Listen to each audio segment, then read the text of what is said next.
All right, hello everybody. How's it going? How is it going? Welcome to Comic Book Radio. Thank you for being here.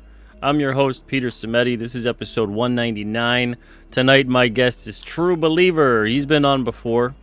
We're going to be having a talk about the Anunnaki, Nibiru, ancient astronaut theory, all kinds of stuff.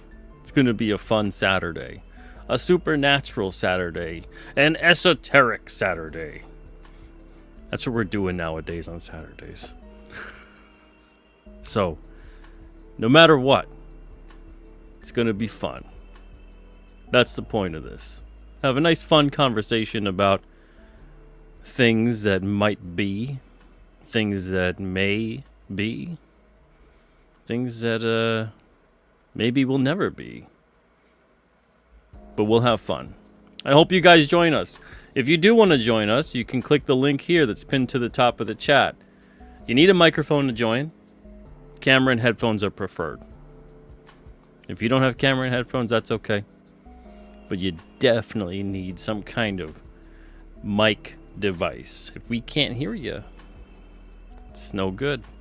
So there's a StreamYard link. You can join whenever you feel like it. If the conversation, the topic, whatever it is, you want to contribute something live on air with us tonight, please feel free. We got Creators Outlet here. What's up, Creators Outlet? Dr. Mask chiming in a few minutes ago. So stopping by to say hi, halftime at an arena football game. Catch you on the replay. Well, thank you, Doc. Hope you're having a good time, and thank you for checking in. Hope you enjoy the replay. What Geeks Do Network? What's up? Hope you're doing well, and I know that you're interested in this topic. Many people are interested in this topic. I've found that through the conversations I've had over the course of these 199 or 198 previous episodes that a lot of people are interested in this kind of topic, which is great. Growing up, I didn't think a lot of people were interested in this topic. I don't know why, but you kind of feel isolated, and you shouldn't say anything about this sort of stuff. We got Ben here. What's up, Ben? Hope you're doing good. Wayne's in the chat too. What's up, Wayne? Ravindra's here as well. What's up, Ravindra? Hope you're doing well. We got Yan Zhao in the chat as well. What's up, Yan Zhao? Leg Kick is here too. What's up, Leg Kick? Hope you're doing good. Ravindra says, now I'm scared to try it again after yesterday. Well, I don't know what was up with yesterday with the open mic when you came on and you had that really big lag. It was like 30 seconds or so. Hopefully the next time you come on, that lag won't be there. But, you know, this is a roll of the dice, this kind of stuff. And yesterday's open mic show was great. Well, the next one's going to be in a month. So I'll see you guys on May 31st. The last Friday of each month, we're going to have an open mic show. What's up, Jefferson Roswell? Hope you're doing well. All right, so without further ado, let's bring him on. He asked about this, I believe, 2 weeks ago on an open lines show and wanted to discuss this, and we didn't have too much time left. I said, that's a whole show worth of discussion. So I invited him on. We got a date set, and today's the day. Give a big Comic Book Radio welcome to True Believer. Hello, hello. How you doing? Pretty good, man. Pretty good. How you been? Been good. Yeah, I know what you mean about the sort of feeling isolated about what you're interested in when you're younger. And in my day, this is pre-internet, mind you, like back in the 80s when I was in high school. I just would scour the public library and the high school library for anything on the subject matter at all. I mean, I read everything I could find on monsters, legends, King Arthur, UFOs, movie makeup, anything I could get my little fingers on, and there wasn't that much material available. I mean, people today don't understand. You couldn't just ask a Google what you wanted to know. You had to go dig in, use this thing called the index card system, and tell you what, it was frustrating when you'd pull a card for a book you wanted, and you go there and it's not there, and nobody knows where it was. It's like, oh, great. Yeah, I feel that, man. Oh man, I think I read the same 7 or 8 books about the subject multiple times. Oh yeah. You Definitely, know, my school library, I was at least lucky enough to have some books about it. They had like that Time Life series. We couldn't take those out. We had to just read those when we were there. The reference They section, treated yeah. them as reference books, yeah. But they had all kinds of other books about like Bigfoot, the pyramids, UFOs. I was always interested in learning about space. And then mythology was just, man, I couldn't get enough of it. And I think that's what made me get into comics, because it felt so much like the subject matter was a part of that too. Oh well, it's definitely overlapping areas of interest for sure. It's like I read like you say, books about space travel and space technology and what they were projecting they would do for a mission to Mars, and I was like, oh man, this is so cool. And then they had the diagrams of the flight path they were going to take, and I was like, man, I wanted to go, at that age. Nowadays, somebody else can go. I'll read about it or watch it on YouTube. I'll watch your stream on YouTube from Mars if you go. But I'm staying right here. Yeah. Now, why do you think that is? Why do you think that we have this, not all of us, but a large amount of us have this within us where we want to leave the planet? I don't know. So, well, in my case, I think it was just being young, and living in a small town, hadn't seen much of the world. Now I've been around, more of the world, and I'm like, I like the blue sky and the green grass and the clean water and the free air that I don't have to account for. So I read some science fiction stuff, like Moon is a Harsh Mistress and things like that. It's like, I don't want to pay for air. I'm not going to pay for air. Do you think there's something to that might be a part of just who we are, that exploration, that we're constantly trying to go somewhere else, explore what's just beyond the horizon? As human beings, for sure. I thought you were more alluding to the geek factor for us, delving into the possibility of things, bordering on the science fiction aspect, and all of that plays a part. Yeah. But as human beings, man, I think a lot of the turmoil, not I don't want to get into like geopolitical stuff, but I think a lot of the turmoil we see with people these days might have something to do with the fact that there are no more frontiers to go and claim and explore. So humans like to be able to, get tired of where they are and go run off and find something else. And that's not possible now. Not unless you can be Elon Musk and build a spaceship. That dude is going to go die on Mars, I'm pretty sure. I don't know if he's ever going to reach Mars. I don't know, man. It seems like he wants to, I mean, he may age out. He may hit his 60s and go, we could have done this, 30 years ago. Yeah, but maybe he'll be more like me and like, I don't think so. I like the green grass. Yeah, I've got my own thoughts about Elon, but that's a show for another day. Well, I don't that could be a whole show right there, Elon. I mean, he's an interesting cat. Of all the billionaires I've ever read about and listened to absolutely online, he's certainly the most interesting and entertaining. Now, but that being said, he's a billionaire, and he got where he is for a particular reason. They all share certain personality traits, so we can leave it at that. Absolutely. Yeah. Now, I don't have the mentality for that kind of thing, because I don't understand it. Yeah, that's true. There is something to be said for that. You have to really have a grasp on that particular level of mindset to not just be able to have like a work ethic or something like that, but to also be able to network in the way that you need to and do the things you need to do to play the game. Well, that's it. That's you nailed it. It's the game for them. That's what, like, we like comic books and movies and escapism. And if we could become billionaires doing that, then we could understand what he's doing. I mean, those kind of people, that's what interests them. Guys like the investor moguls like Munger when he was alive, and I think is Buffett still kicking? But that's what those guys Yeah. were interested in at an early age, and so that's what they did. Unfortunately for me, and probably for you, the things that interest me the most do not pay very well. You know, comic books don't pay very well. Singing in a rock band doesn't pay very well. Delving into ancient astronaut ideas doesn't really pay very well unless you're the guy writing books. Yeah. I mean, these things could pay very well, but not for very many. That's for sure.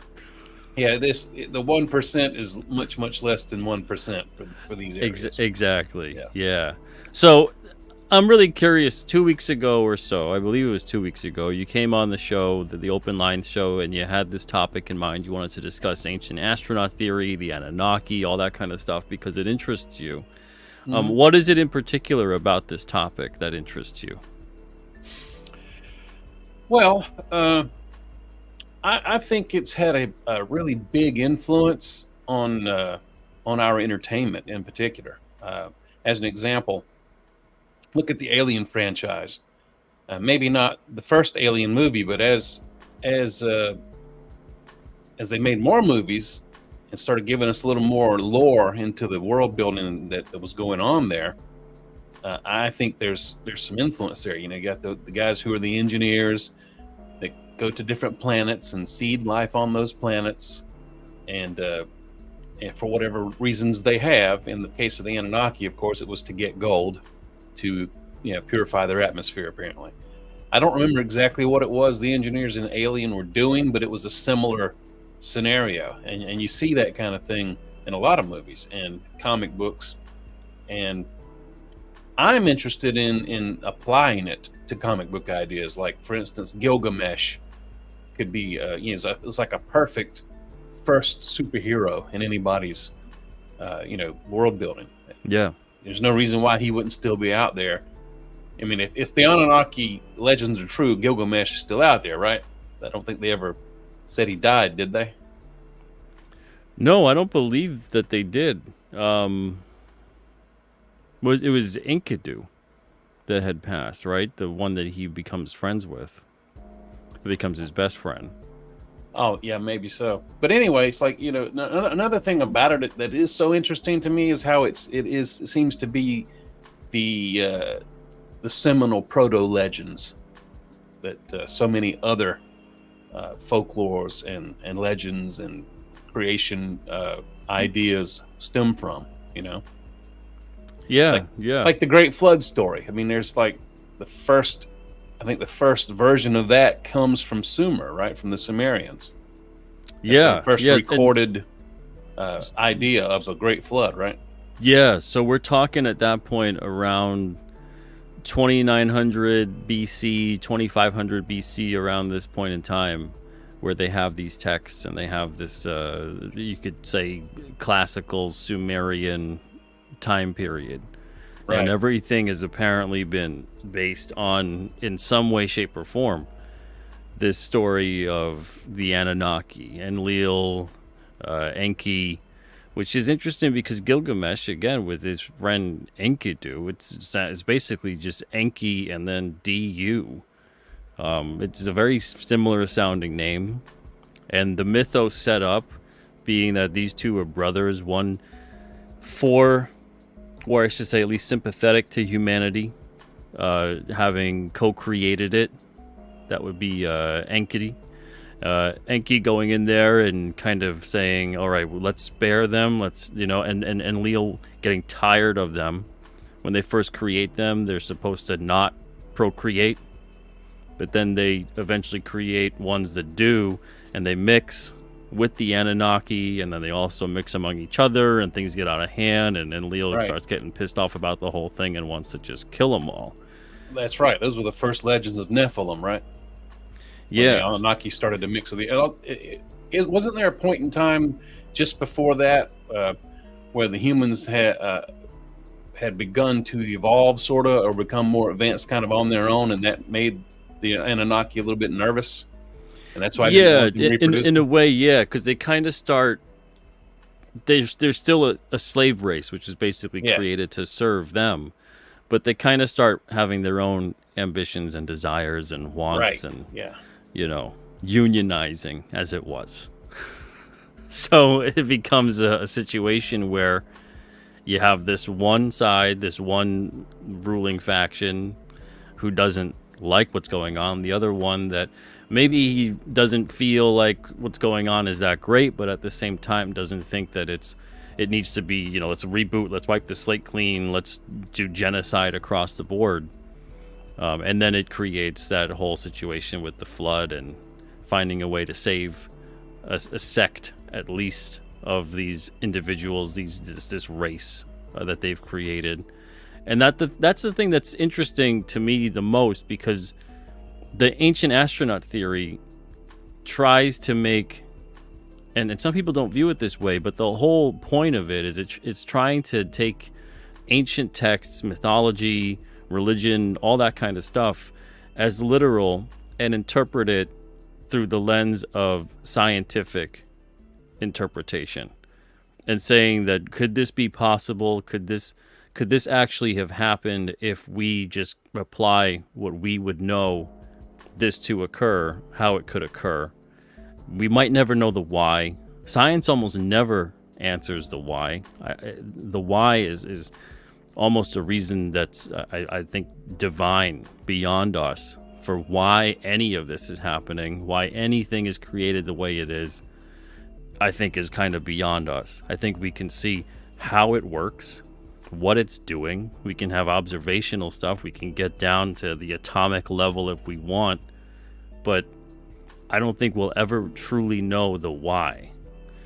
And the ancient astronaut theory, I think, coming along and doing these sort of things, you get Zecharia Sitchin, who kind of right, kind of wrong, depending on your frame of reference. In some things he was pretty wrong about, but he was doing his best to interpret things the way he was interpreting them.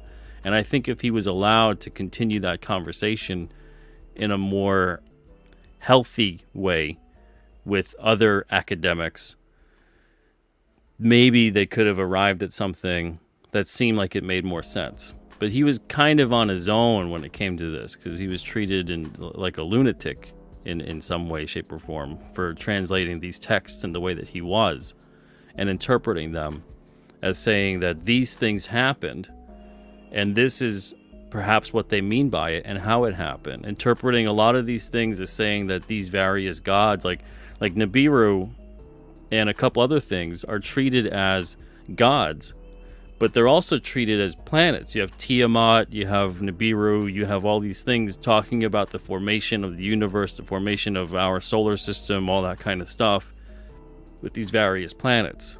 Sitchin talking about the 12th planet, which would basically be Planet X, the 10th planet, if you counted Pluto still and you counted the moon and the sun in that solar system sphere. That's how he arrives at a 12th planet, according to the Sumerian text. And he basically had to teach himself how to translate those texts, didn't he? When you say he was on his own, you're not. Yeah, you're not he just was whistling Dixie there. He was. Yeah, like, one of the few people on the planet at the time. Yeah, that was able to interpret and read those and translate those. Not the only person, but one of the few. Yeah. So it's interesting that if we look at it through that lens of this ancient story being told the way it is, and now knowing what we know, especially where there's civilizations that are even older through various things. Now we don't necessarily know what they were doing, who they were. We found sites like Göbekli Tepe and places like that, but we don't necessarily can put a civilization stamp on it. We don't know who they were and what they did and their culture, and we're just finding sites. Well, I guess if primitive humans got together and formed a village and had any sort of ruling hierarchy at all, that's technically civilization. That doesn't mean they're stamping out circuit boards over there. Yeah. So they obviously had something. It's just we can't, or maybe we're not being told yet about certain things that maybe they have found. Well, but maybe, so as far as we know, Sumer, That civilization, that's the oldest recorded, that we have all this culture and texts Right. and everything else, and that we can establish that they were doing something and coming up with something. But it's interesting that every single time we found people to kind of take a step up in the knowledge and in their own evolution in that way, they give credit to higher beings, to the gods. There's never anything just talking about how that's just what they did. They just learned, and then some people taught us, and this tribe taught us, or this great king taught us, or whatever it is, or it's always something divine. And they worship that thing for giving them that knowledge on how to do these things. And it's like every single one of those cultures does that. And it's like these great leaps forward. It goes from being, kind of primitive man, almost nothing beyond maybe we can see tools or a site built or something like that. Oral history at the very least. And then all of a sudden we have art, we have writing, we have a more concrete definition of what their life was like because they recorded it, and they always give credit to the divine. It's curious. Well, I mean, it is, but only an opinion. I'm not an anthropologist by any stretch of the imagination, but it just seems to me that when people get together and have any sort of peaceful time and prosperous time as a group, no matter how large that group is, they tend to feed off of each other in the way of ideas and art and culture. And I think when you see explosions of that kind of thing, because science and technology are really extensions of art and culture, in my opinion. And these are creative processes that require a great deal of imagination. Einstein himself said the most important thing is not raw cognitive ability as much as it is imagination. But going back to what you said about the planet Nibiru, is that it's on this incredibly long orbit around the sun, right? I forget how long it is. It's like 3,600 years, something like that. Right. And what year did his book come out? I mean, I want to say like in the late 60s, 70s. Let me see. Right. Something like that, yeah. And do you remember Thundar the Barbarian? Yeah. Where a planet hurtles between the Earth and the Moon and sends us into an apocalyptic time, and then Thundar the Barbarian's world setting takes place 500 years after the world has begun to recover. Yeah. How about, it's another possible example of how these ideas and these legends have influenced us culturally and artistically. And that could certainly have been Nibiru. I think I was watching, may have been the Y-Files. I don't know if you watch that guy. He's pretty good. Was talking about, it was speculated that Nibiru could possibly hurtle between the Earth and the Moon, and what kind of catastrophe that would be. And that immediately put my mind back to the old Thundar cartoon that I used to love as a child. And it's like, wow, look at that. That could be another bit of influence there that I wasn't aware of, or even maybe the creators of the show weren't necessarily aware of. Even you if pick up things all the time, and you're not always sure how you're applying these ideas in your own work. Until you maybe are reminded of it years later.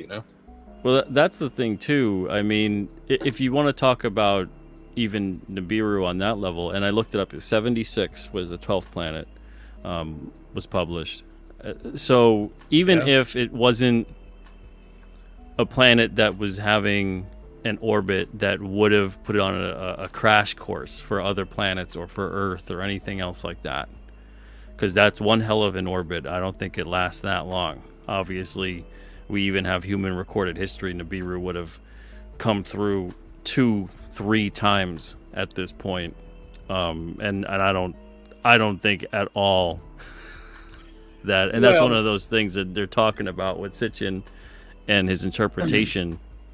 Right. Doing that. Yeah. Also, if you want to really look at it, is it possible at all for a planet to have that long of an orbit anyway, and not just fly off and leave the gravitational pull altogether. I mean, you'd have to ask a physicist, but I would hazard a guess that the answer would be no. That such a long orbit is probably not really possible, but really cool to think about. Yeah, absolutely. And I think if we were to try to interpret it in a way, I mean, we're talking about a time where our year was not their year. The way that they would interpret things, the way that they're giving credence to how long something would be or what that time frame would have been like or all these things. It's a very different kind of thing. And then who knows if they're even talking about it in terms of an Earth year or an Earth day. They could be referencing it being their year, their day. But no matter what, there's things that are out in space and they have an effect. We have one all the time. We see every night and every day. We have the sun and we have the moon, and we see what kind of effects these things do on the planet. You see the moon having an effect on the tide. You bring the moon, let's say, a couple 100 miles closer to the Earth, and that's going to mess things up. You probably bring the moon 10 miles closer to the Earth, and it's going to mess things up. You take the moon out completely, and it's going to really mess things up. We're going to have a completely different planet. Oh, sure. Yeah. So the way that things affect with the gravitational pull is fascinating. Oh, and it's an incredibly delicate balance anyway. I mean, when you say bring the moon closer or farther away, if you were to somehow cause it to deviate, it would probably either just go ahead and crash into us or fly away, because where it is right now is in the perfect spot to stay in the gravitational pull and yet not get pulled into the planet. So all these things are incredibly delicate balances. The Earth's rotation around the sun. I mean, the reason we rotate around the sun is because the sun is pulling us, but we're pulling away, and we're in that little Goldilocks zone that keeps us. Well, we're the only planet in the Goldilocks zone, but we're in that little sweet spot according to the mass of our planet and the gravitational pull of the sun that keeps us from going into the sun, yet flying away. So, but back to Nibiru for a second. What if it's not a planet at all? And maybe the reason it comes around so seldom is because maybe it's a ship. Exactly. What if it's a ship? Yeah. Yeah, about that. Exactly. A very large, like a Death Star. And, that's. Yeah. And it doesn't have to be even the size of the moon or anything like that. But if it's large enough to have an impact and to have this orbit, or at least appear that it has an orbit, that it's coming around and doing whatever it's doing. We don't know what it's doing once it leaves our sight. So you can only imagine, it's coming around every whatever it is, and it seems like every 3,600 years. If that is what's been established, it doesn't need to be on an orbit with a planet. It could totally be a ship, and they just don't have the word for ship at that point in time. They don't even think that could be a possibility. They're living on this thing. Well, what's that thing? I guess it's a planet. I guess that's similar to what Earth is. But it absolutely could be a ship. Yeah. Yeah, and that's the thing. Why not? That's the thing that's fun about it, is the fact that it is open to all these kinds of interesting interpretations. I think if we look at things scientifically too far out of our own grasp and commit to them as being truths without any kind of concrete evidence to back it up, that's where it gets strange. But I like having the talk about it in terms of how these things were being interpreted. And no matter what, we have cultures across the board that they have these creation stories. It all stems from something divine creating. There's nothing about, what we did was, we had sex with some cave people, and over a couple hundred years, we are now who we are. There's almost nothing that attributes to that. Everything is this greater thing. And then so much of it, even in the record of humanity, is like, we evolved very fast compared to so many other species. And it just seems like all of a sudden, we are what we are. We're modern, atomically correct human beings, and we're very different from what was coexisting with us for a relatively brief period of time. So it's fascinating to see that, and they still can't define not just necessarily what that missing link might have been, but maybe even how did that even occur? How could, because nothing evolutionarily has taken that massive leap forward with any other species on this planet. So that's interesting. Do they have missing links for, modern predatory big cats descending from larger predatory big cats like the saber tooth? I mean, in my opinion, man, the Earth has been through a lot. Yeah, and a lot that we definitely don't know about. Yeah, and stuff we'll probably never know about, because honestly, any evidence that we need was probably destroyed a long time ago. Especially if you start talking about, archaeological evidence of evolutionary links. I mean, look at the catastrophes that this planet has endured. I mean, we're lucky to find a dinosaur bone at all. Yeah, it's a miracle we found any of those.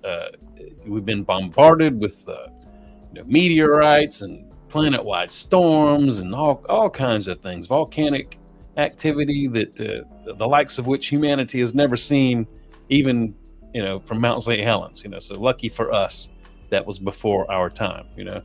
But the point being, the Earth has gone through so many upheavals, and we've only been here for not even the blink of an eye, as far in the scope of the age of the planet. As far as our evolution goes, I mean, I don't know if there's any point really to trying to like in a literal way define every little step. I think the theory is sound that this is probably what happened. We see examples of evolution all the time that we have manipulated as humans. That's what dog breeds are all about. Other animal breeds, where we breed animals for specific traits. Well, that's what nature does too, but it's just incredibly slower, right? They're genetically modifying foods left and right. Well, and that can be good and that can be bad. It can be good if you want to feed the world. It can be bad if you want to optimize it for profit, to make a product that people or maybe get addicted to or something. So there's probably several shows worth of material here we're talking about. Yeah. But we see these kinds of things. That's why when people are like, well, I mean, let's put it this way. I 100% believe there is other life out there, and very intelligent. And it seems unlikely that there's not. I mean, it's a big universe. Exactly. Yeah, it'd be very strange. And even if people are like, oh, well, this is a simulation. Okay, well, it's not someone else's simulation who's far smarter than us. Yeah. So no matter what, it's that kind of thing. So even people want to subscribe to that theory. I don't necessarily subscribe to that theory. Well, I hear simulation theory, and I'm like, well, yes, sure, it could be a simulation, as far as we know. If it is, then it's certainly no concern of mine, because there's nothing I can do about it, right? Yeah, well, if it's a simulation, it's not something that, and I think this is where that turns into a weird thing of people thinking it's like a video game. It's like the Matrix. I don't think it's necessarily like that. I think it's the thing of, we've been created, we're able to do what we're doing, and we've come into this world. Everything has come into this world, the cosmos, whatever you want to call it. And if we keep going back and back and back further enough, and we discover the why, I don't know, maybe we then decide that, okay, whoever is responsible for all of it, whoever that may be, whether it's a singularity or it's many or whatever it is, or it's all of us combined, and it's mass consciousness across a universal scale, whatever the heck that is. If you want to say, well, that's part of this simulation in terms of this is what is manifesting creation, okay, but as far as a simulation being like, none of this matters, your life doesn't matter, this is like a weird kind of video game, everything is sort of faded out in front of you, you don't really have a choice about anything. I think that's like a weird road to go down, to get people to feel helpless and powerless over their own lives. And I don't subscribe to that, because you can see constantly all over the place that it could be provably false to say that that's what that is. Well, simulation theory requires requires a level of faith that any religion requires. It's the same with if you're going to say something definitely is, and you have no evidence for it, that requires the same amount of faith as the Pope has, assuming he has faith. But what was I going to say? Oh, I think it was I forget which scientist this was, but it was commented on an interview I saw that the difference between chimpanzees and humans, I think, is 2 chromosomes, something like that. I think it's just two chromosomes worth of difference in our DNA. That's how sure it's close. That's how close we are.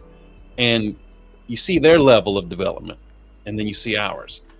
Now, what if there's an alien race that has 2 more chromosomes more than us? To the positive, not to the negative, right? If we go from chimpanzees fishing for ants in a tree stump with a stick to quantum theory for 2 chromosomes, what's the next 2 going to be? You know what I mean? Yeah. Well, even on an easier to quantify scale, let's say that there's just a race that's 10,000 years more older than us, 10,000 years more advanced. Then you talk about a race maybe 100,000, 1,000,000 years more advanced than us. They've been around for far longer. There's things that happened 100 years ago that if we went back in time and told those people that 100 years from now, this is what's going to be around, this is how life will be, these are the kind of devices and technology we'll have, they'd look at you like you were absolutely insane. You go back 500 years ago, they'd probably murder you and execute you. So that's not a very long amount of time. Yeah. If we just give people another 1,000 to 10,000 years ahead of us and say that they are that further along, right? Well, Lord that's just human knows what the heck they're gonna capability. come up with. I was talking about like an alien race that's like that much more genetically advanced than we are. Like, see how more genetically advanced we are to a chimpanzee. Well, then apply that scale to the next level up for an alien life form if they exist. But like the simulation theory thing and the meaninglessness of life. Well, that philosophy's been around for thousands of years. Existentialism and all that stuff. Your life doesn't have to have any inherent meaning for you to give it meaning. Like, what's the meaning of life for a tree? Probably nothing. It's just a tree. Well, if life is random and there is no God and there was no plan, and this entire thing is a cosmic lottery that we have won, we're maybe one of the few, maybe the only, who knows, man, maybe the only sapient race to evolve in the universe. That's another thought I had. It doesn't make your life worth less. It may even make it worth more, because if there is no afterlife and this mortal life is all you get, then it is absolutely that much more meaningful. It matters that much more. Yeah. So you can look at it either way you want to. I mean, an overly religious person that believes in predestination also can throw their hands up and say, well, nothing matters because it's all predestined. So it doesn't matter what decisions I make, that was already laid out, and so that's beyond my control, which is a weird thing for a person to adopt, in my opinion. I don't believe that at all. Now, as far as the nature of the universe and the afterlife and all that, I don't have any idea. I hope there's something more. I don't like to think that this is it. Yeah, maybe even if it's a spin cycle, it might be. Yeah. There's a lot of past life regression that takes place among people in hypnosis situations that just seems like, I don't know how the heck you know what you know about these kinds of people. But, it's one of those things that, now we can quantify certain things in science, but it seems like there's still a lot that's out of our reach, that we have to chalk it up to the metaphysical and things like that, and then maybe we'll get there eventually. But for right now, being comfortable, I think always being comfortable with the fact that we don't 100% know. I mean, even right now, like among among each other. I don't know a whole hell of a lot about you, your life, your past, your experiences, what you've been through, and vice versa. And you could say that about anyone and everyone. You know, Of you course, see yeah. what you see with a lot of people you deal with, but even then, you don't know a whole hell of a lot about anything. People are going through stuff all the time, or they've been through tons of stuff, and their experiences shape that. So, even on that scale, a very small and relatable scale, it's still difficult for us to grasp completely the essence of what it means to be an individual and to be that person and live their life, let alone grasping Well, sure. Yeah. something that Well, we can't comprehend. I think humans want there to be deeper meaning in their lives, and not just their own lives, but also with existence.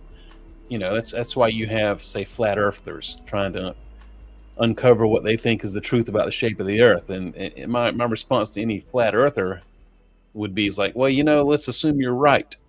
Okay, everything you say is true. Now what, man? How does this change your life? You're one of the little people. Okay, you're like me. Knowing that it's flat is not going to suddenly absolve you of all the responsibilities you have in life. You still have to go to work. You have to pay all your bills. So, other than a point of interest, what's the point of you pursuing this idea of a flat Earth? And yeah, you know, probably none. You know, it could also be argued that all science is eventually pointless anyway. And why don't you tell me what the real practical use of a fusion reactor is? Is it going to keep you warm and cook your food? Well, human beings have been doing that for tens of thousands of years without a fusion reactor. Maybe it'll make you more comfortable. Maybe you'll live a little longer, but not that much longer in the scheme of things. You know? Oh, well, you know, one thing is certain. As human beings, we certainly know how to overcomplicate our existences. That's for sure. Right, yeah. I mean, sometimes I think society has been a huge mistake, you know, in the way that we've structured it for ourselves and each other. But, you know, that's just absolutely. That's what happens when you see that's why we have ancient texts time and time again. Right. Talking about how people get to a certain point, they become so arrogant, they become so advanced in one way that they lose sight of everything else that's pretty much important and means something. Mm-hmm. And whoever's above or whatever's going on is like, it's time to wipe the slate clean. And whether or not that happens in a literal sense, the story's there to just constantly tell people, stop doing this. Don't do this. And yet time and again we do. I know. I, at my core, I mean, you know, cognitively, I understand that, you know, society requires a hierarchy. You know, nature is a system of hierarchies, organically grown. You know, society as we know it today, in all civilization that we have currently, is the result of an organic evolution of ideas. Right? It didn't start out with a clear plan at the beginning. It sort of grew just out of necessity. This thing was added when necessary, and that thing was added when necessary. Yeah. And you can look at similar ideas. Say if you pull up a map of the streets of London versus the streets of New York City, or another or more modern city that was established to be a city. London didn't start out as a city, so it's got a spider web of streets going on over there, right? New York City is a grid. You know, it's even numbered. Okay, that's great if you need to find something, but that's a result of a concrete plan from the very beginning, not an organically established city, an organically grown city. Or, you know, in my case, in my line of work in IT, I've seen systems put in place in businesses that were organically grown, and those are not words you want to have put together in IT. You don't want organic and system in the same sentence. All right, you don't want that, because if you have an organically grown IT system, then it's going to be a mess. So, so I think that's what the nature of society is right now. Will we ever get to a point where it'll get wiped clean and then planned out from scratch? I doubt it. But hopefully human beings will be able to learn how to do things a little better than they have been. Like what we're seeing today on the world stage is really not a lot different than what we saw 10,000 years ago. You get countries vying for influence and resources and going to war over it. I was that kid in school who would ask questions like, well, why did the soldiers go and fight for the king? Why did they go to war? And they said, well, because the king told them to. I said, well, then why did they listen to that guy? Why are we following these people? And no one could ever tell me. It's like, why would you let a small group of people, because they've got some shiny metal in a box like gold, tell you what to do? You can't eat gold. You can't heat your house with it. So well, that's what makes it interesting to tie it into the Anunnaki. That's what makes it interesting with the Sumerian kings list, with the bloodline, with all of that royal lineage and all of that stuff, where people think, okay, I'm born of this lineage and now I'm fit to rule over you. And everyone was like, yeah, I guess so. And that's the thing that, it's interesting to trace all those rulers back wherever you go across the earth, across the different cultures and civilizations. They always have some story about something that gave them this divine right to rule, and people went along with it. I can't imagine people going along with it if someone just showed up and said, hey, I have a divine right to rule, and now I rule over you. And you go, oh, okay, you said so. Yeah, you'd have to convince them that was true. But what you said about the Anunnaki, it's another interesting way to circle back about the whole value of gold thing, because they were here for gold, but they wanted it for what was interpreted to be a scientific reason. So possibly the idea of gold being valuable could be traced back to that if the Anunnaki legends are true. It's like, well, why did we want gold so much? Well, we were like conditioned to look for it and dig it up out of the ground for our Anunnaki masters. So that's why we still crave gold, Yeah. It's interesting, man. No matter what, it's interesting. All right, we have somebody waiting in the green room here. Let's see. I'm going to bring him on and see what they have to say. What's up, Ravindra? I hope everything goes good tonight. How's it going? I hope it does go good tonight. I can hear you properly now today.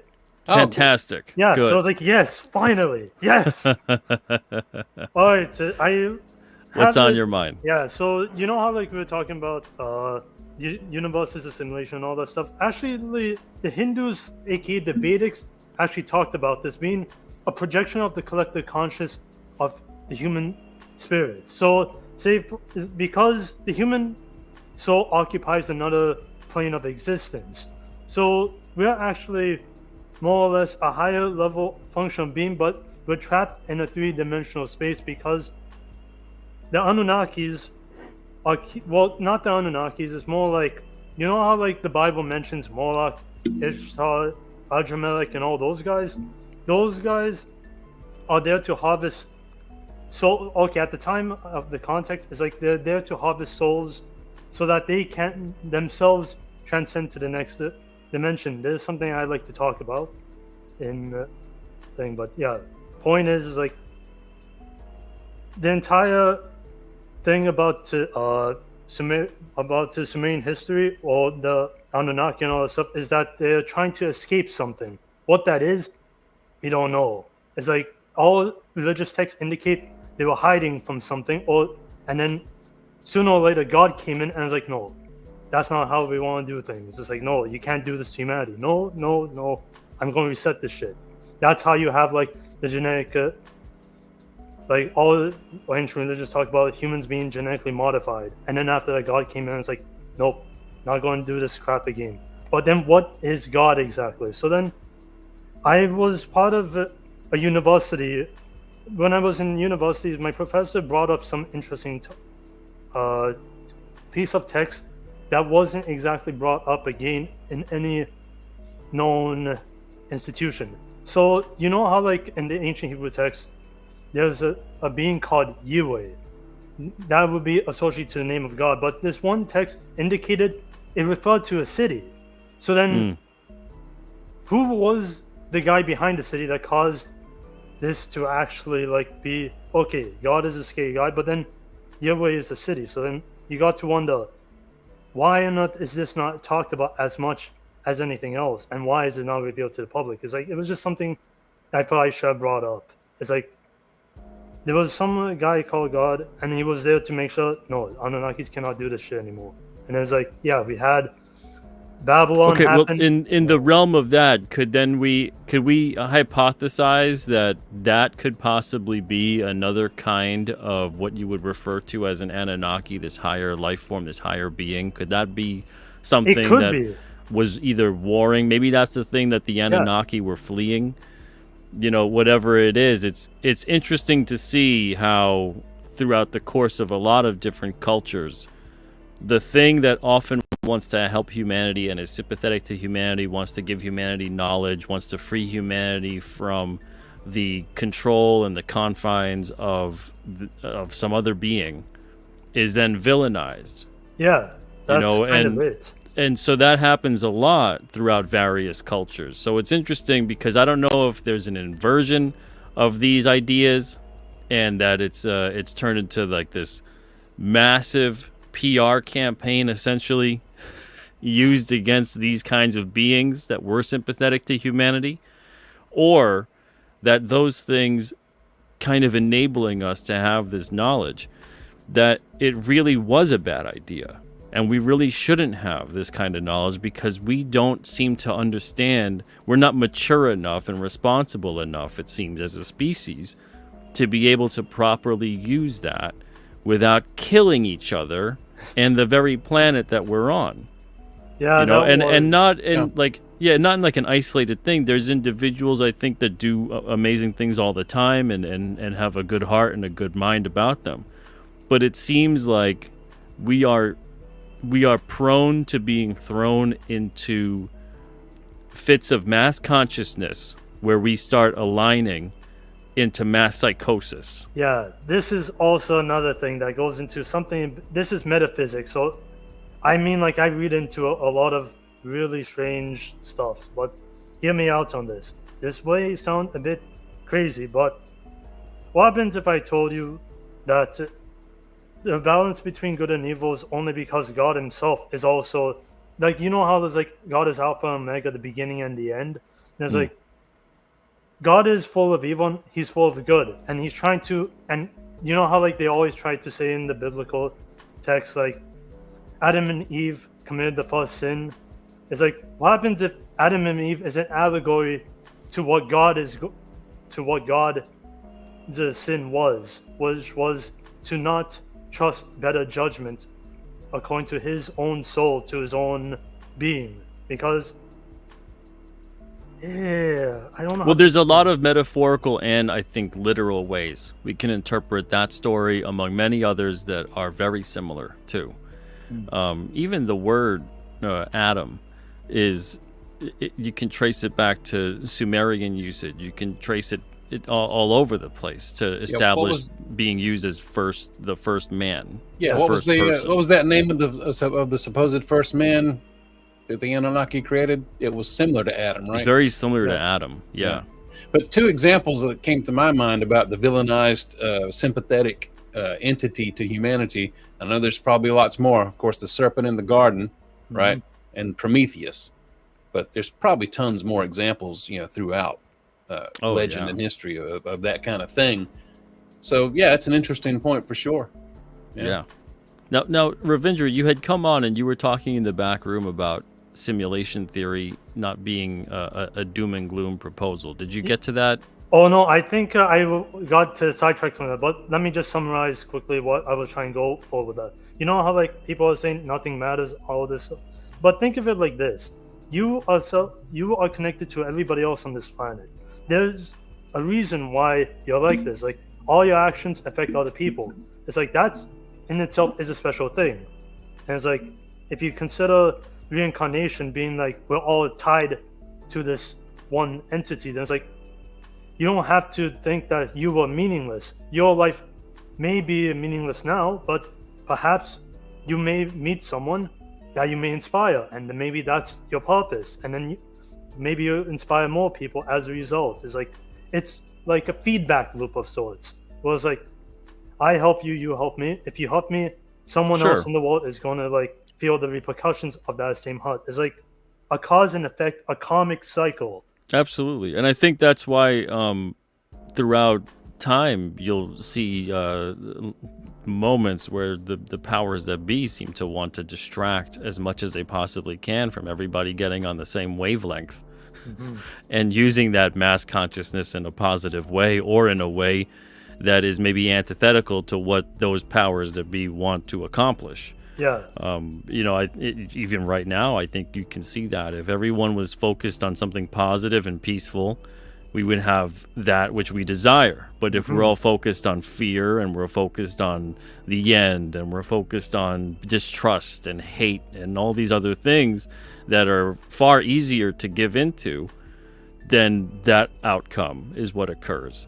But I think what you're talking about, I don't necessarily have to apply simulation theory, I think, for that to be valid. I think I'm losing where simulation theory is the thing that makes that a valid concept. Okay, so the CIA conducted a study back in the 90s where they were trying to see how or not does human consciousness affect reality. According to these documents, apparently the human mind can conjure up anything it wants if you were able to push it to extreme length. Like if you put it through extreme trauma, it could change reality in front of it. The CIA actually confirmed this.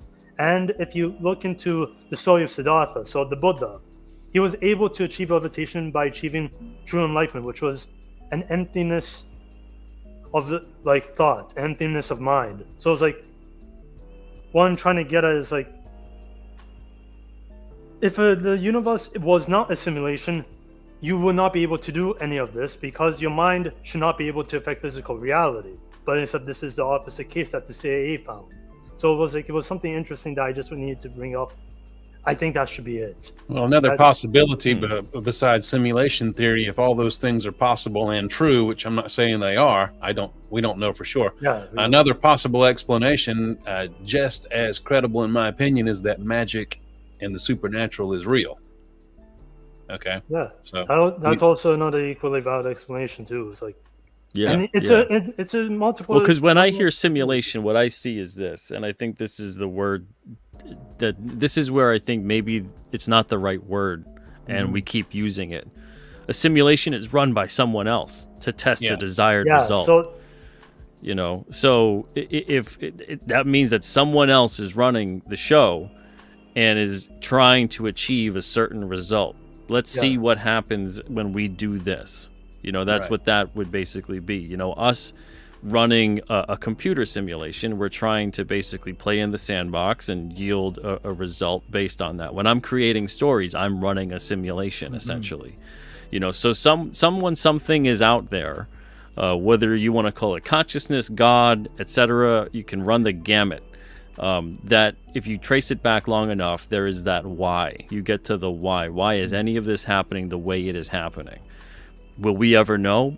Most likely not. Yeah. And if we do, we'll find out when we find out. But, in this plane of existence, in this dimension, I don't know if we're ever going to know. And then the other thing with simulation, I think if you're in the simulation, I don't think you will ever know you're in the simulation.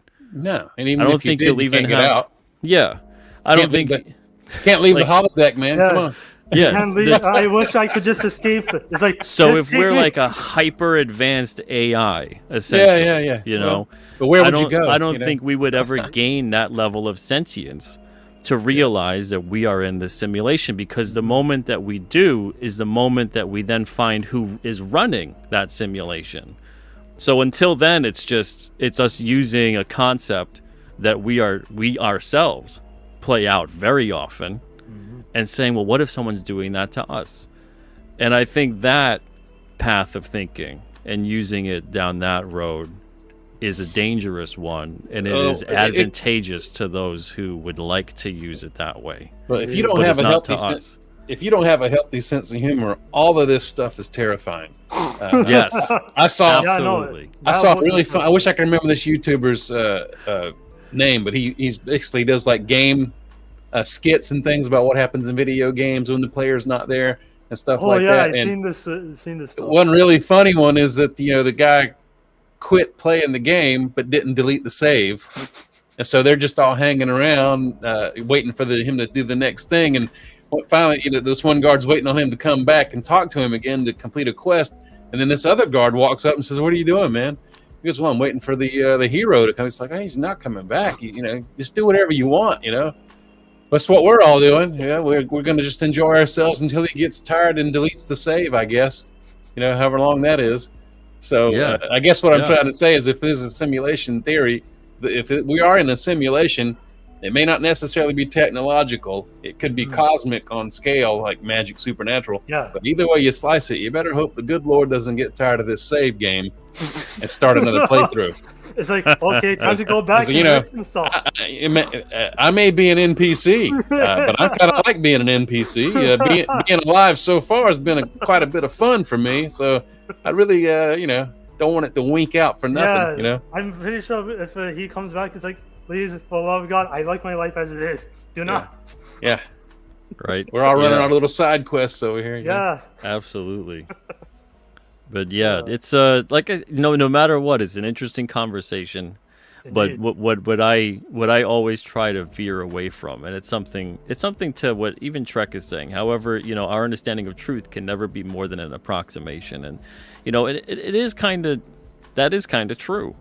Because our truth is always changing, and whether we like it or not, whether it's experiential and what we go through, and we are changing our concept of this thing is now true for us, or we're looking at it and saying that objectively that's true. And that's the thing that's played with over and over again, because there are certain truths that are objective, but if we're talking about experiential truth, that's a whole other can of worms. We're talking about perception that makes your reality what your reality is. Well, some people would say that perception is reality. I tend to disagree with that.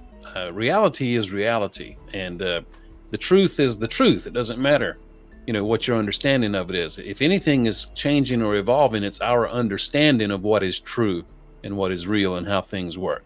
The universe is kicking along without us. We're on this tiny little speck, and there are just countless other stars and planets out there, and there are all kinds of activity going on. Whether there are sapient creatures in any of it or not, it doesn't matter. Like people will say, well, that old thing about if a tree falls in the woods and no one's there to hear it, does it make a sound?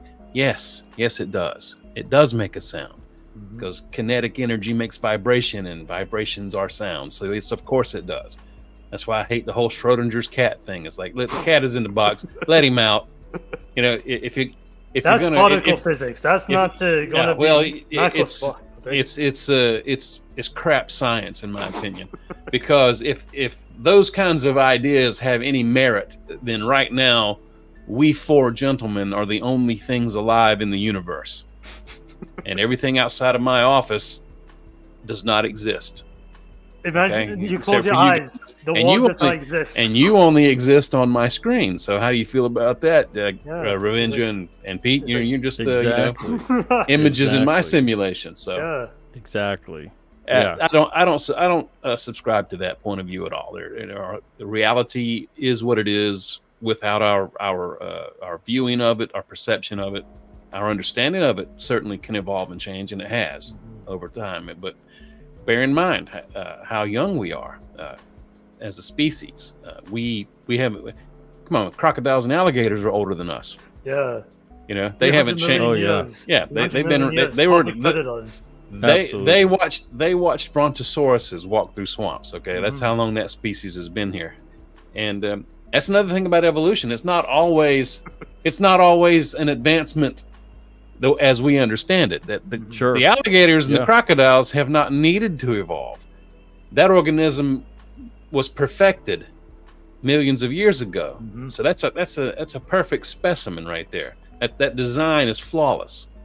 It does what it's supposed to do, and it does it without mistakes, and so it doesn't have to change. The reason species change over time is because some traits are less desirable than others, and so those that survive to spread their DNA. Now I have a question for you, true believer, especially in the realm of what you're talking about with perception and reality and truth. Largely, can you say that the reason that you know certain things to be true is based on the fact that other people have experienced it and have gone on to say that this is what is true? I'm not sure I understand what you mean. So what I'm saying is that in terms of history, in terms of events that have played out, in terms of reality as we know it, it is being defined for us. We define it, but it's also being defined for us.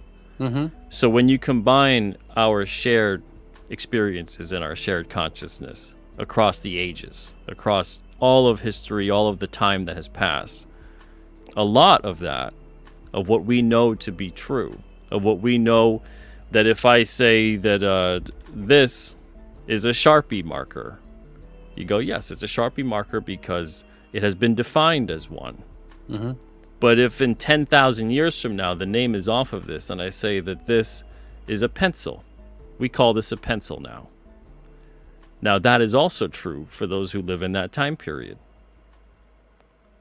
Because that's what ancient astronaut theory is essentially talking about, is these things that are defined the way that they were then. If we were to look at them now deeper and say that, like we were talking about Nibiru before, what if it's not a planet? What if it's a ship? What if that definition of it being a planet was what they were using at that point in time, maybe either in ignorance or in just, I don't know what else they could have come up with. They just said that that would be a planet. But instead, maybe it's a ship. Maybe it's something else. Maybe it's nothing altogether. But that, for them, at that point in time, was the truth. So that's what I'm talking about, where it can evolve over time with various things, depending on who is defining it, what the terms are, and the importance of it being that we agree on what those terms are and how it is defined. And that's the part where I think a lot of history and a lot of everything is getting all mixed up into all kinds of stuff. Because it is ever evolving. Yeah, we human beings, for sure, certainly have a shared collective understanding of our world and what has come before. And of course, we have no point of reference other than documents that have been left behind by those who were in a privileged position of writing those histories. You know, they say the winners write the histories. Well, that's true. You know, and if you want to look at your modern media and how untrustworthy it is, I hope you're not naive to think that it was ever trustworthy. So, can you even believe history beyond, you know, just sort of generic things that happened on this date and that date? Probably not. You know, and if you fixate too hard on that, you probably drive yourself insane. But I'd say that I agree with you completely that our understanding of what is true is a collective experience based on what we know about reality. But when I say reality is what it is, regardless of whether or not, I mean, we could get hit by a meteor tomorrow and the planet's gone. Reality would still be whatever reality is. Because it's a rose by any other name. Sure. It still smells as sweet. You know, it's that kind of a thing. But our understanding of what is true can certainly change over time, you know. Yeah, people used to think that lightning bolts were magic, them sent down from heaven, from Mount Olympus by Zeus. Mm-hmm. And now we know that it's just static discharge. You know, that's what happens when you rub your socks too hard on the carpet, except bigger. Yeah. God was rubbing his socks. A big sock. His sock is striking us down. God was rubbing his socks across the savannah, and until boom. we find out in 10,000 years that it's, oh my Lord, it was a higher deity. Something funny. I had an idea for a short story one time about how all technology, like everything, is all just really magical, and it's magic that's been disguised and packaged by wizards to be able to present to the populace, because we can't accept magic without going crazy and trying to burn wizards and witches at the stake. So airplanes can't catch the wind. That's really there's a bunch of broomsticks stuck in there that we can't see, and it's disguised as an airplane, and so people will accept it. So it's all about. So how does your cell phone work? You don't know, right? Yeah, well, it could be magic. It may as well be. A good point there, right? So, have you heard of like the cargo cult? Oh yes, I was yeah. thinking about Okay. that earlier, and that's Yeah. another tie into the Anunnaki thing, man. Because look at all of the archaeological artifacts that are like, well, I don't remember what culture it's from. But it's a little figure in an astronaut suit Yeah, with a yeah. removable helmet. You know the one I'm talking about? Why would you make that? It doesn't look like a gladiator's helmet. The suit doesn't look like any kind of armor Yeah, there's that we a know ton of. of that. Ton Yeah. of it. So why would you make that? And look at the cargo cult people. Those people had never seen an airplane. They had never seen a modern human. And then once they had seen them, and then those people were gone and weren't coming back and bringing those goods anymore, they started imitating them, trying to I guess conjure them back, like we do. Yeah. You know, with religion and things like that, and people who believe in magical spells, and they're trying to use what's that? Is it animism, where you're associating the image of the object with the nature of the object, or something like that? That I sounds can't remember, right, but I can't remember the exact Yeah. term. Totemistic, something like. But that's what Yeah. the cargo cult is all about. You're right. You know. Yeah. Absolutely. You know, creating all these things out of sticks but, over there. You know. yeah, but meanwhile, like, that's not what that is. But Right. they don't know the inner workings of what that is that make that thing do what that thing does. Now, You know? Now, another thing comparatively, it's like, let's say you had the cargo cult people, and they never saw other people ever again. They have now, you know, now they have access to modern humans again. Let's say they never did. Nobody ever went back to that island ever again, right? And their culture begins to evolve a little bit. Then you have this one cargo cult guy on that island that says, "Hey, you know, I don't think that's like magical stuff you're doing. That thing you're making an image of, that's big sculpture. That's not a natural thing. That's a technological device." And then they'd have arguments about that, you know, because I mean, look at some of the stuff they found, like that gold model of an airplane. It's got a stabilizer. It's got rear and forward wings. It's shaped like a jet. That's an airplane. That's not a bird. I don't care what anybody tells you. That is not a. Have you ever seen a bird? Has any human being ever seen a bird that looks anything like that? Have they ever seen a manta ray that looks like that? Any animal on the planet? No, they haven't. Because that is an airplane. I don't care what you say. That's another thing. That's what keeps me from being like a complete skeptic about everything, because you see things like that. It's like, Yeah, well, that is an airplane, man. Come on. there's one thing Yeah. we can be certain of. No matter how far you go back within human civilization, there's a lot of things taking place where there's emulation. That's how we learn. We are not just arriving at concepts and inventing things without having learned prior. Because if we are, then you know what? We don't need schools and teachers anymore. We're just going to naturally evolve to wherever we are without anyone telling us anything. Give it one generation. Take every single aspect of learning anything from your parents, your community, your friends, your relatives, your teachers, your etc. One generation of it, we will plummet into, we couldn't even comprehend the level of insanity that would be.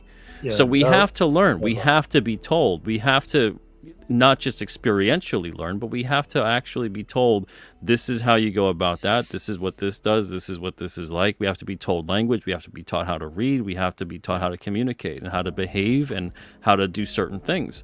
And if we lose any of that along the way, sometimes it's devastating. And we've obviously lost a lot of that throughout the course of human history with certain things that we now maybe try to define as magic or as something that is beyond our grasp. But maybe at one point in time, it was very mundane and it was very easy for us to do. And that society did it that way. And now we can't wrap our damn heads around it because that knowledge is lost. Because whoever told them how to do that hasn't come back yet to tell us how to do that. Or maybe they have and they're only talking to certain people. Or maybe the secret is still there, but it's being really kept under wraps. So there's all these different things in terms of that where we can see that people learn and then they emulate and they try to achieve and they try to use what it is that they've learned. No, I Yeah. 100% agree with that. Yeah. But yeah, I mean, it's a big topic. Yeah, it's you could spend at least 3 days talking about that type of Oh, stuff. Not good, gonna lie. good grief, even Wait, longer. yeah. Oh yeah, for sure. Come on, man. There's guys out there. Your whole life. They write tons of books about it. These guys, Yeah. and women, yeah, everybody, Mhm. But yeah, man, absolutely. Yeah. I mean, there's so much in terms of all this, but yeah, I agree with your initial thing, True Believer. Which, by the way, is interesting because a lot of people who, when you call yourself True Believer, I know obviously it's with the Stan Lee reference and things like that, but True Believer also in the paranormal space. I don't know if you're aware of it. Revolves around people who believe in the paranormal, the unknown, the supernatural, that these things can and most likely do exist. But yeah, I'm really interested in the fact that that you brought up this topic, and I think it's a great topic, and I'm glad we have this discussion tonight. It was great. It's a lot of, a lot of stuff out there that keeps me open to it. Is like one thing in particular. For the most part, I am not a believer in religion or the supernatural. I'm kind of open to the possibility of human beings having some ability just naturally to be able to broadcast thoughts or something to each other somehow. That maybe that's possible. Yeah, mainly because you can do these neural links now and communicate with a machine directly. So who's to say that we don't do that to each other unconsciously now anyway? But something that I experienced, which was really weird for me as someone who generally is not a believer in supernatural things, is I met this woman once, quite a bit older than me. And for some reason, she and I were very drawn to each other and formed a really fast friendship. Inexplicable. And I got to know her pretty well in pretty short order. And she explained to me, and all of this seemed 100% plausible to me at the time, but only when I was in her presence. She explained to me that she and I had been living our lives together for many lives throughout history, that I had always been there for her as her protector, sort of not always as like a husband or a mate or anything, but as a close associate at the very least, and that we had always found each other in whatever life we were living. Okay, and this felt real to a guy like me who just doesn't believe this stuff. Okay, but as she was explaining it, and I was speaking to her, this felt completely. It was like a religious experience, like a true believer in a church. Yeah. Okay, and then she told me something. To this date, it still makes me a little sad, but at that time, it made me incredibly sad. And she explained to me that the reason this time that we met, and there was such an age difference, and that we had not found each other other than for this brief moment, was because that she was living her last life before moving on, and that I still had lives that I had to lead. Wow. Because I was still learning. I'm getting a little emotional thinking about it. This is a Buddhist thing, actually. This is actually a very Buddhist philosophy. And so I was very saddened by that. And we drifted apart in life not long after that. But she said that the reason that we found each other now is so that we could say goodbye. Because she said, this is my last time, but I'll be waiting when you've lived all you need to live. And that, I cannot explain to you why that felt 100% real to me in the presence of that woman to this day. So I cannot ever look at someone and say to you or anyone, your God is not real. What you believe is not true. I don't believe it, but I don't know it. Okay. And that has led me to, I think, for me, a deeper understanding of the difference between knowledge and faith. I've stopped debating these matters with people who want to debate them, because there is no proof for what you believe. And that's the point, I think. That's what faith is. You are not going to be allowed to know. It's not permitted. You can't know that your God is real. But you you can't have feel to like believe. God That's instinct. why it's faith. Right. And I think that's the test. Now, what have I got left out of all this spiritually? All I have left is hope that there is something better. And I had a Christian in particular ask me what I thought was going to happen to me when I stood before the throne of God and had not, gone to church all the time and lived strictly by the tenets of the religion. I said, well, I'll tell you what I hope will happen, and what little faith I've got left is that entity, whoever they are, is wise enough and knowledgeable enough to know my character and treat me accordingly. That's what I've got left. Yeah, no, I 100% agree with your stance on that. Yeah. But that was a strange experience for me, man, because no, I mean, like, I had that experience myself, actually. Oh, like, yeah? Yeah, it's like what you said is the exact same process I went through when I met this girl. When I met this one girl, except there's like how it works. Okay, so this ties back to that was her both of it. Yeah, that's basically it. Ties back to the Eastern philosophy of yin and yang and all that crap, and right, the fact that we are one half of a collective soul and of another soul in the total. Is like that's a very Eastern philosophy thing. The fact that you had this experience shows that this is like a real thing, that it's something you can't just describe. It's just something you feel. It's a gut instinct. But what is gut instinct though? No one knows. It's just something like you inherently know. It's like something. It's like that's a cool thing in itself. It's like this world is full of wonder. Why is Caesar not believing in something?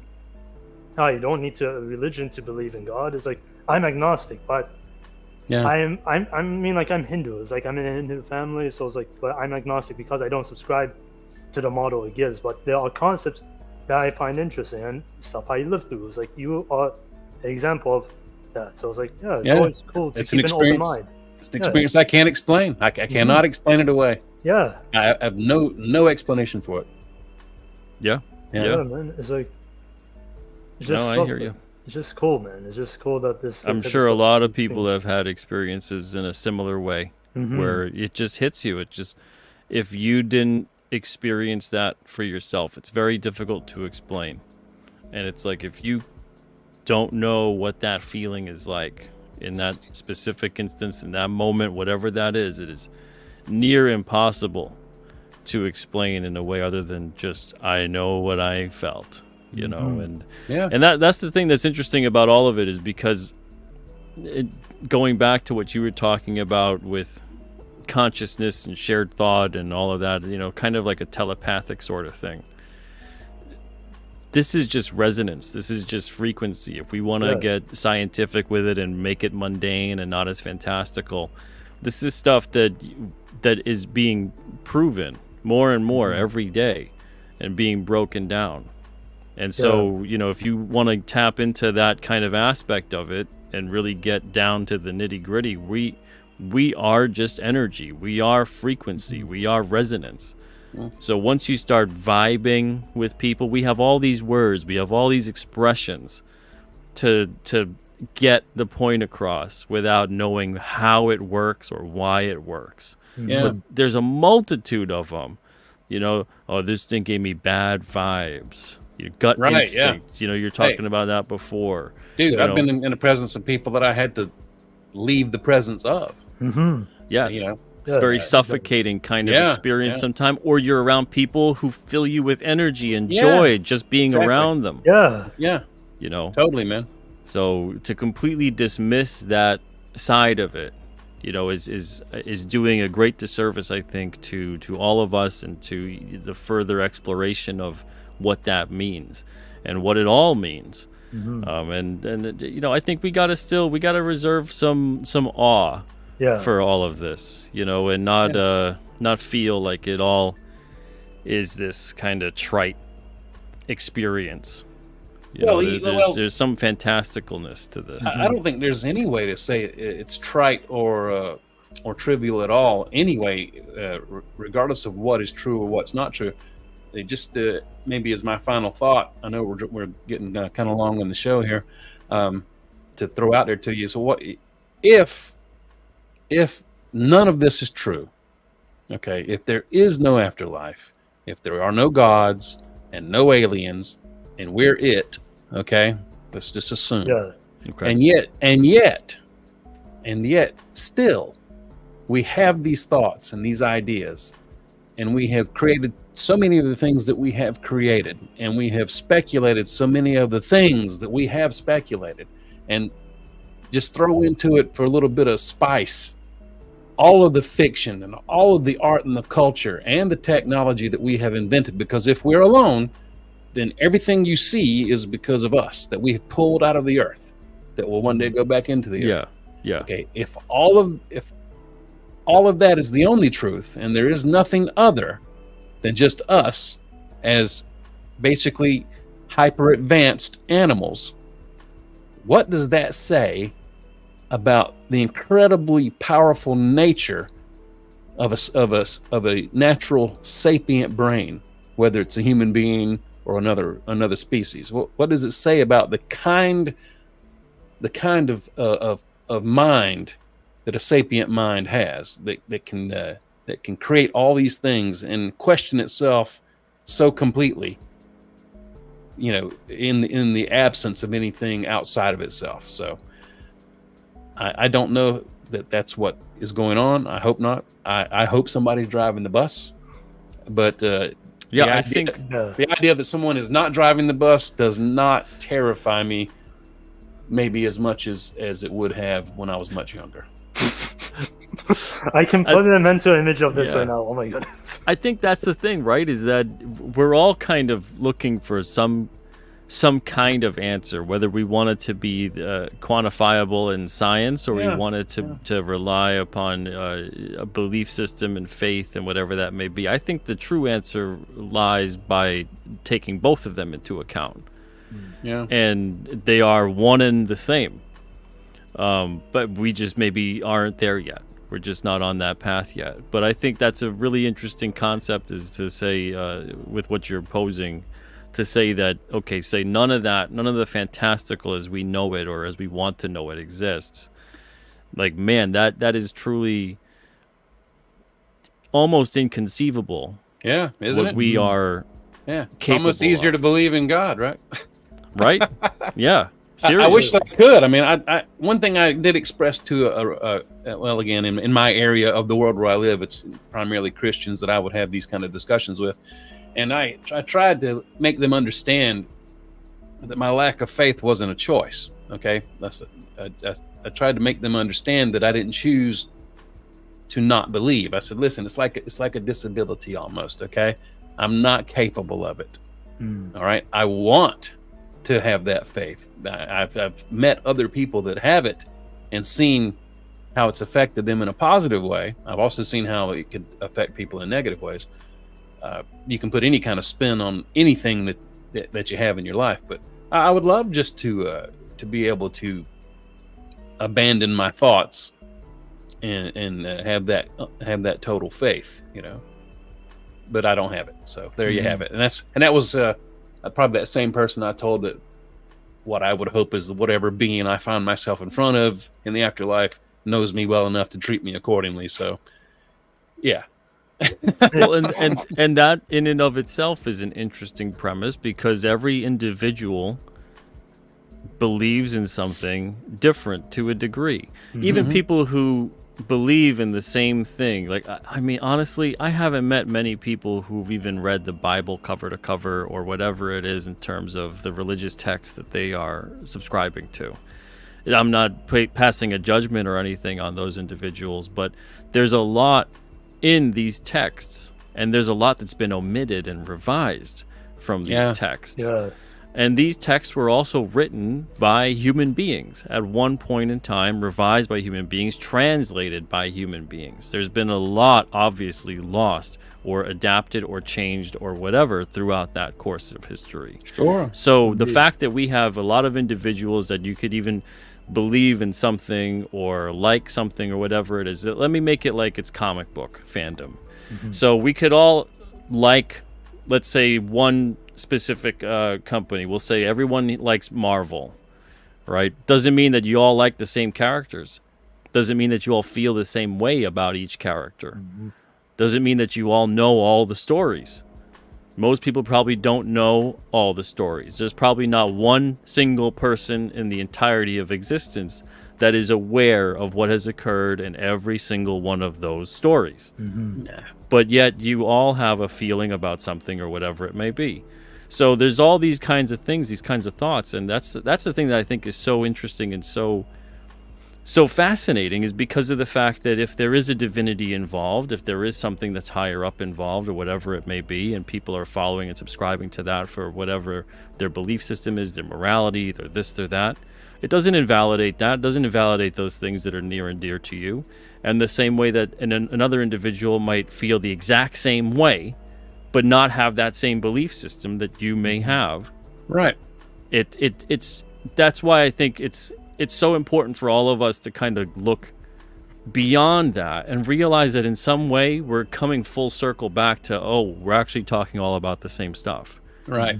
You know, and that's kind of what even this show, we're talking about the Anunnaki, the Sumerian culture, all this stuff that's like the oldest to us anyway, as far as we know right now, recorded civilization, even though I think that there's civilizations even older than that. Because I think someone, like I said before, someone must have taught the people something, whether that was the Anunnaki or a previous civilization and whatever that might have been.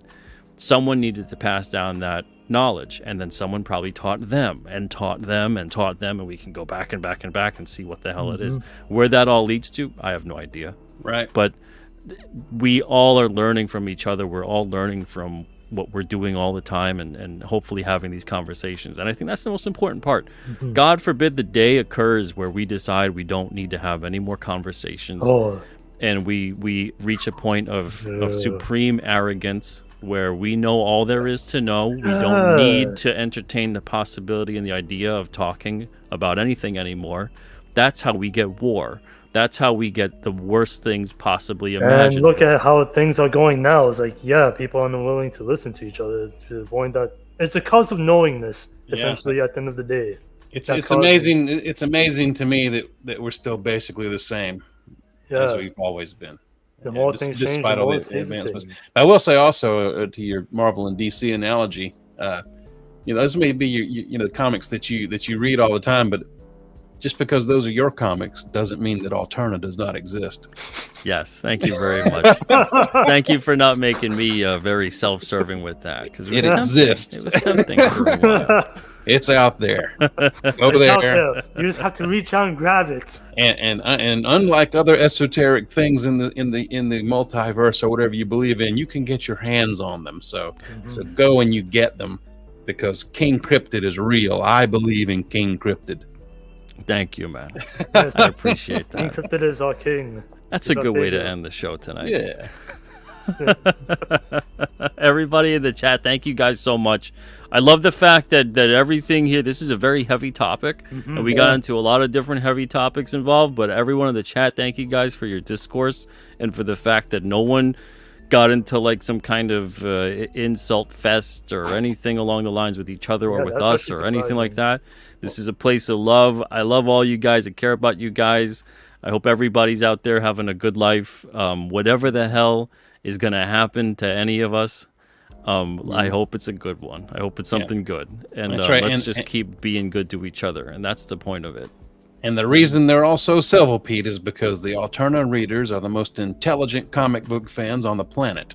Well, I can't argue with that. All right, everybody, thank you guys so much. True Believer, thank you. Ravindra, thank you for joining, man. Appreciate it. I'm glad everything worked tonight with your internet. Great. Ravindra, I'm glad to meet you, man. Awesome. Yeah.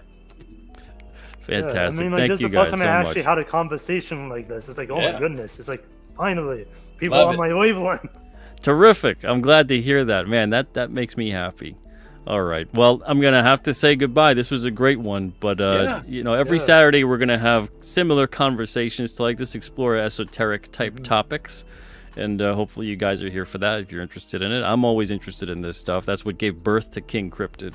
And Yeah. we'll explore more of those themes in that series too. But thank you guys, and again, seriously, everybody in the chat, thank you guys so much. This was great. And True Believer, Ravindra, thank you guys. Have a wonderful night. Everybody, I'll be back tomorrow night with a draw stream at 9:30 Eastern. I've got a lot more sketch cards to get done, so I'll be getting 9 to 10 of those done tomorrow, and hopefully you guys will be there too.